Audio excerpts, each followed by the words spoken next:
Hi friends, welcome to my YouTube channel. మేమైతే పాప వినాశనంకి అయితే వచ్చేసాము. చక్రతీర్థంలో అయితే శివుడి దగ్గర పూజ కంప్లీట్ అయిపోయాక ఇక్కడికైతే వచ్చేసాము. కానీ చాలా ఫాస్ట్గా వెళ్తున్నాము, ఎందుకంటే మాకు ఇచ్చిన 5 అవర్స్లోనే మేము అన్నీ తిరగాలి కదా. అందుకని ఒకటైతే మిస్ అయిపోయింది. ఆ ఒకటి ఏంటనేది మీకు చెప్తాను.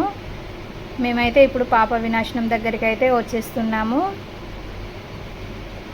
మనం ఎన్ని పాపాలు చేసినా కూడా మనం ఇక్కడికి ఒక్కసారైనా వచ్చి ఇక్కడి వాటర్ ఒక్కసారి స్నానం చేస్తే మనం చేసిన పాపాలన్నీ పోయి కూడా పుణ్యం వస్తుంది.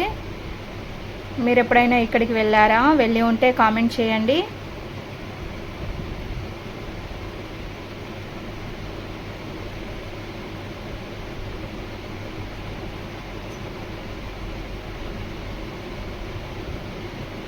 ఇక్కడైతే చాలా బాగున్నాయి అన్నీ కూడా,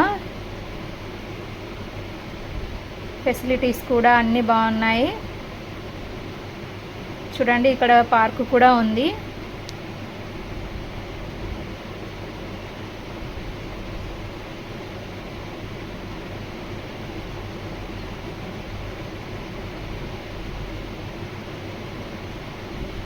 మా వీడియోస్ మీకు నచ్చినట్లయితే లైక్ చేయండి, అలాగే మా ఛానల్ని సబ్స్క్రైబ్ చేయండి, అందరికీ షేర్ చేయండి. మీరు ఎప్పుడు వెళ్ళనట్లయితే ఒకసారి అయితే వెళ్ళండి.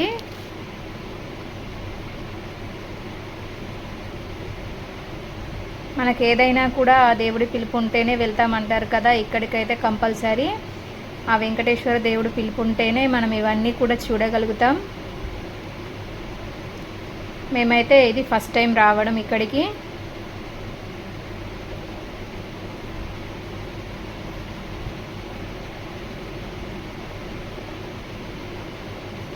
చూడండి, ఇక్కడ నుంచి ఎప్పటికీ వాటర్ వస్తూనే ఉంటాయి.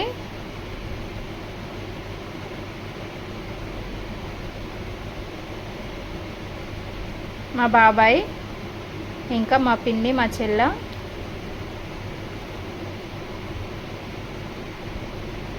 నేను కూడా తలపై వాటర్ వేసేసుకొని వెళ్తున్నాము. మీరు కూడా ఇక్కడ వచ్చేసేయండి, మీ పాపాలన్నీ కూడా పోయి పుణ్యం వస్తుంది. మేము దారిలో వెళ్తుంటే మాత్రం ఇక్కడ చూడండి, దీనిపై పెడుతుంటే ఇది రౌండ్గా తిరుగుతుంది.